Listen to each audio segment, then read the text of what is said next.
phase, a gain secretory phase and a proliferative phase. But one thing you should know, it doesn't matter how many day cycle a human has, the secretory phase is fixed 14 days. It does not change. Okay, so it does not change. So in this case, proliferative phase will be 26 days. Is everybody clear, folks? So when people have irregular menstrual cycle, their proliferative phase is the one that irregular, that changes. Is everybody clear, folks? So, okay, the secretory phase is exactly the same. It's fixed. It does not change. If it is a 50-day cycle, for example, the proliferative phase will be 36 days and the secretory phase will be the last 14 days. Is everybody clear, folks? So it's always fixed. It does not change, okay? So that's the idea. So now going back to 28-day cycle, this is the best time for a person to become pregnant. And this phase is not easy to get into pregnant because there is no follicles available at that time. Does that make sense, folks? The follicle is not available. Now, of course, if this is a 28-day cycle, the egg is coming on this day, let's say 14th. The half-life of follicles is longer than the half-life of sperm. The sperm only lives 3 to 5 days. Okay.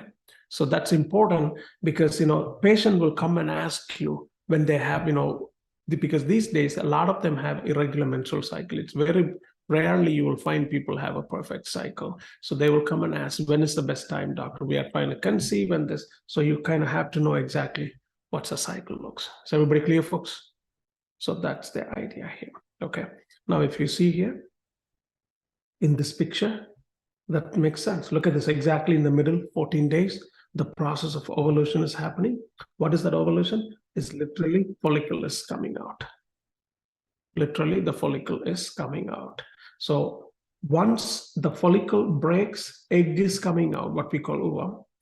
Then you have the case, the covering of that follicle. That covering of the follicle become corpus luteum.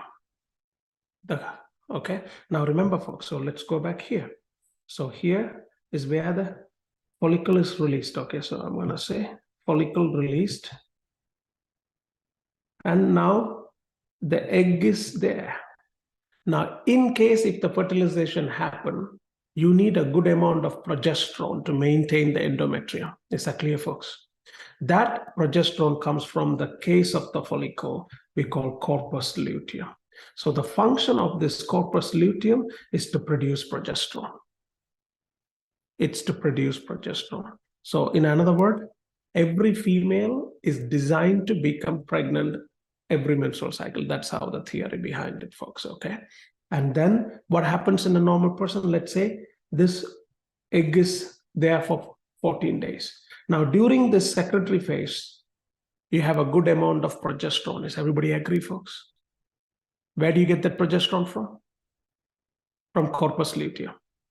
If no fertilization happens, the corpus luteum will die after 14 days. When they die, the progesterone will drop because there is no more progesterone to maintain. Is that clear, folks? When that progesterone drops, that's the first day of bleeding. Is everybody clear, folks? So if a question asks what's the mechanism behind the bleeding, it's a quick, sudden drop of progesterone, because you could see here, after 14 days, the corpus luteum is becoming corpus albicans. Is that clear, folks? The minute corpus albicans, then there is no progesterone. Without progesterone, endometrium cannot be maintained. It break through it. When they break, bleeding starts. Is everybody clear, folks? So that's the menstrual cycle here, folks. Okay. So progesterone is very important. Progesterone relaxes the endometrium. Estrogen contracts the endometrium. Is everybody clear? So, okay, that's something to keep in mind. Now, the second most common question that you could get, what causes the follicle to release from the ovary? The answer is LH surge. All of a sudden, the LH will go up. That LH surge is the one that causes the follicles to release. Is everybody clear? So technically, For a female to become pregnant, they need to have a good amount of estrogen, good amount of LH, because without LH, there is no surge. Without surge, there is no egg release, follicular release. Is everybody clear, folks? All right. So that's why when people go for infertility treatment, they start with all the hormone tests and everything, because you have to make sure from hypothalamus to pituitary to ovary, everything is working properly. Does that make sense, folks? Okay, so that's the idea here, folks. Okay, now you could see in secondary phase, all these endometriomes are maintained by progesterone, and this is where the progesterone drops. When the progesterone drops, this will happen. Now the question comes: let's say a person had fertilization and the person was pregnant. You need more progesterone because corpus luteum can only be there for 14 days. Does that make sense, folks? Then who produces progesterone? The person is pregnant. Then the placenta takes over. Then the placenta will start producing progesterone if they become fertilized. Is everybody clear, folks? Okay. That's the basics of the idea. Now the last part, what I want to tell you. If a patient comes to you who has a perfect cycle, it's easy, folks. You know, if a 28-day cycle patient comes and wants to know when the ovulation happened, you could simply say the last 14 days. That's all it is, 14 days before, right? What if a patient has irregular menstrual cycle, not even 40 days? It's like 1 month, 25 days, 1 month, 35 days, 1 month, 40 days. It's called irregular menstrual cycle. How do we find out when exactly they are ovulating? Because if they don't know ovulation, then they don't know when is the right time for them to conceive. It's a clear process. So how do we find out when the person is ovulation happening if they have irregular cycle? The old method, let's talk about this. The old method, we tell them that this is the days. So first day 1, day 2, day 3, goes up, whatever the day. Every day at the same time of the day, let's say it's morning or night, they have to check their body temperature. So this is their temperature. Okay. Every day they have to mark their body temperature. Okay. When they keep marking their body temperature, the female body temperature is not the same thing. It will go like this. Of course, it's not getting into 100 or 101, but it will go and then it will come out if you check days in 30 days. So the day the body had the peak temperature increase, that's the day ovulation has happened. Is that clear for you, folks? That's the old technique. Okay, so 20 years ago, this is the method they use to identify when the ovulation is happening. Okay. Now the technology has grown. All we do is, what they do, they can find out. They say a tiny strip. They just have to check every other day. You put that strip, and there's like a pen, and you insert that strip. That strip will tell you if you have ovulation or not. Now, the question is, what is this that is detecting in the urine? It's LH hormone. Okay. The surge of LH is the one that detecting. Okay. No, that's the idea. Okay. Because that strip is designed to identify only the high amount of LH, not low amount. So when they identify LH surge, then they know ovulation is going to happen. Is that clear? So that's how they use that to identify when the ovulation is happening. Okay. So that's the idea. Now that's the base of substance. That's everybody here. All right. Okay. So now let's go back to this picture. So we talked about ovulation.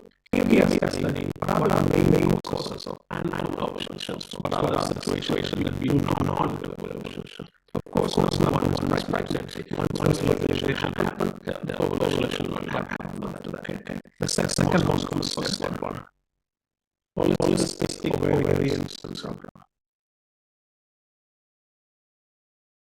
It is very, very common. They say study shows 6 out of 10 female has at least one cyst.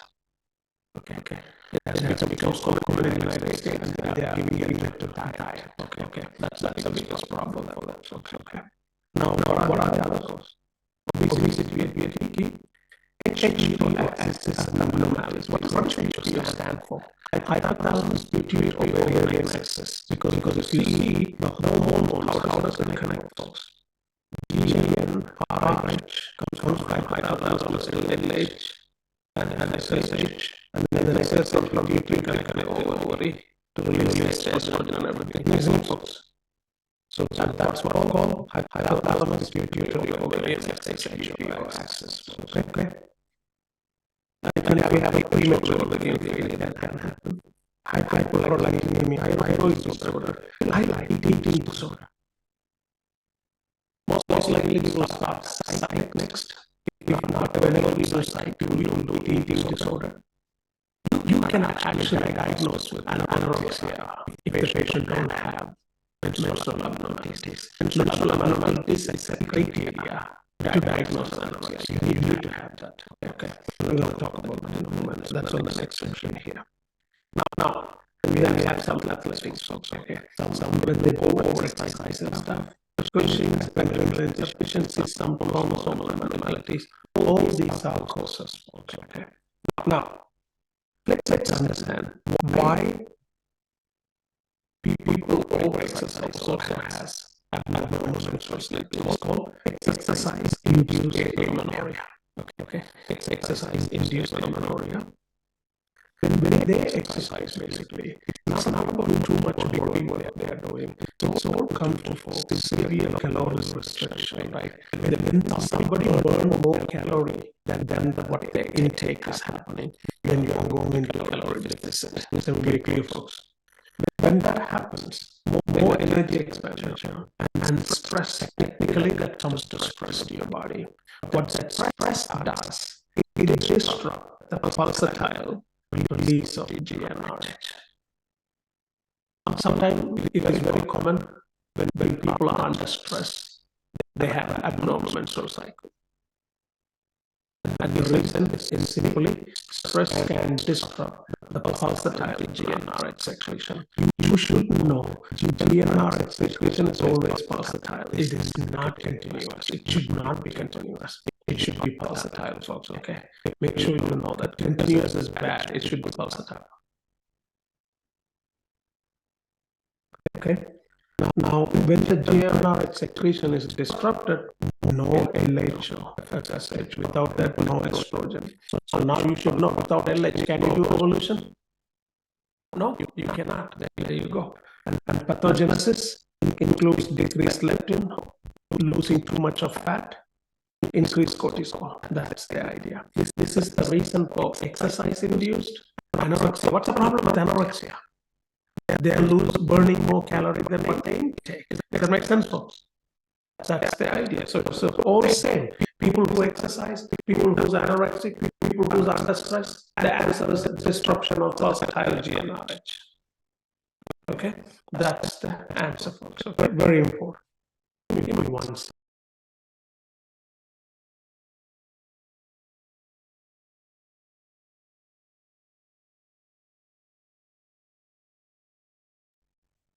All right. So that's the disruption, folks. Okay. Now you can see here associated with eating disorders. Okay. Those are all the reasons, folks. So everybody clear? Okay. Now make sure you guys know the disruption of pulsatile GnRH is the reason they asked that. All right. Now the last here. Polycystic ovarian syndrome. If you break down this word, let's go here. So let's say this is a person's ovary, okay? One side of the ovary. Now, there's a follicle. I'm just going to say this is a follicle. Every month, we have to release one follicle. Agree? When do we release it? When the LH surge happens and what we call ovulation. If I ask you, what is the basic problem with polycystic ovarian syndrome is no ovulation. Simply no ovulation. That means the follicle cannot be released. Is everybody clear, folks? Are you guys following me so far? So imagine if you have a follicle cannot be released, we call the follicles are arrested in the ovary. Does that make sense, folks? Now what happened? This month we cannot release, then the next month we cannot release. Like that for 5 months we cannot release. So there, I'm just growing 5 follicles are arrested in the ovary over a period of time. This follicle will change into a cyst. Okay, this follicle will change into a cyst. When you have a multiple cyst, we call it polycystic. It happens in the ovary, so we call it polycystic ovarian syndrome. Is everybody clear, folks?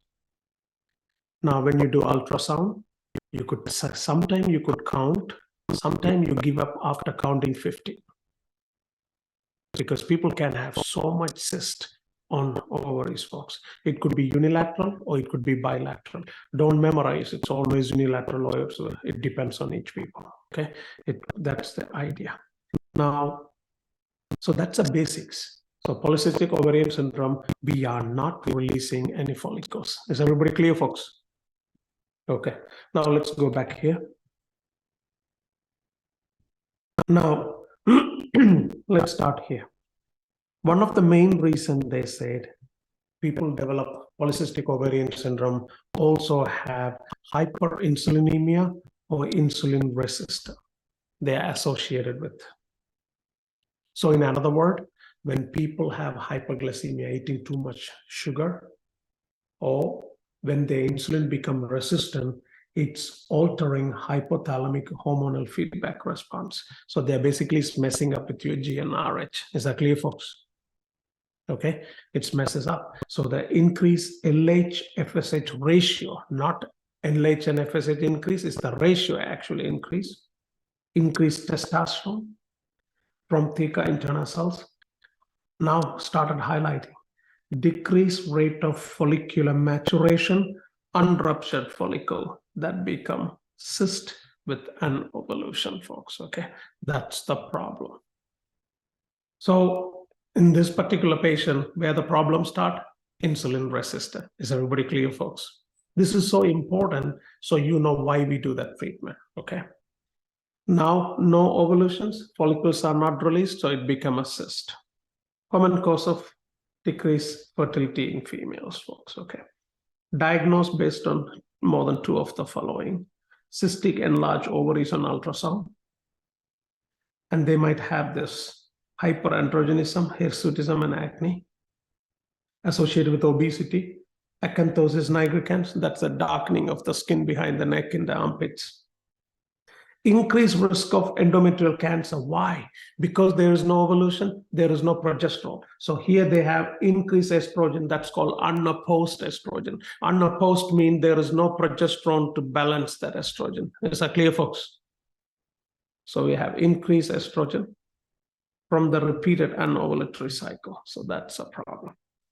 Don't look at the treatment here, folks. I'm sure you have somebody around you that knows who has polycystic ovarian syndrome. What medication do they take? It's very interesting. Other than this kind of medication, other than OB-GYN medication, what else? Do they tell they're taking metformin? Right? It has become a trend. If a female takes metformin, either she has diabetes type 2. If she says she doesn't have diabetes, she has polycystic ovarian syndrome. Okay. One of the main reasons these days we give metformin, because metformin take care of this hyperinsulinemia or insulin resistance. So basically, metformin is helping to control the blood sugar. Is everybody clear, folks? When the blood sugar is controlled, your insulin started working properly, so the hypothalamus get back to normal. Is that clear, folks? So that's why we put people on metformin. And it seems to do magics. See, these people, and also if you see those people who take metformin, they lose so much weight too. Nowadays, actually, they're using metformin to weight loss. If you go to your physician and say you are overweight, you want to lose weight, they will prescribe you metformin. But then, some people are very good at it. Some people are not, because they take metformin and they still lead thinking that pill will do a magic. No, you have to do things right. By the way, what's the mechanism of action of metformin? Type it up.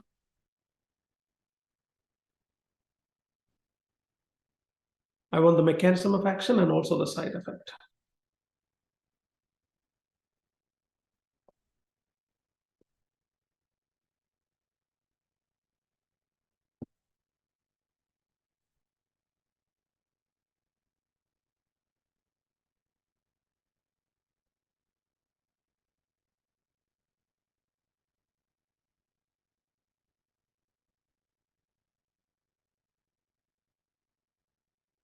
It inhibits gluconeogenesis, and side effect is lactic acidosis. Okay. Why lactic acidosis? Because when you inhibit gluconeogenesis, you back up to pyruvate. Pyruvate gets shunted to lactic acid, isn't it, folks? What is the other biochemistry disease we studied? The same process. Type it up. Inhibit gluconeogenesis, increase pyruvate to lactic acid. Type up the name of the disease.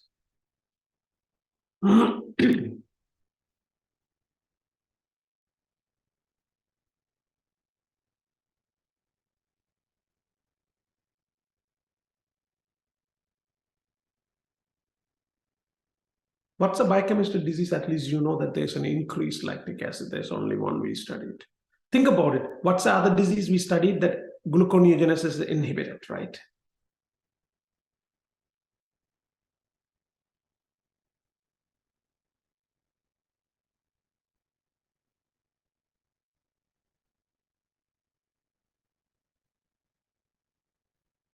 Von Gerke disease, folks. Come on.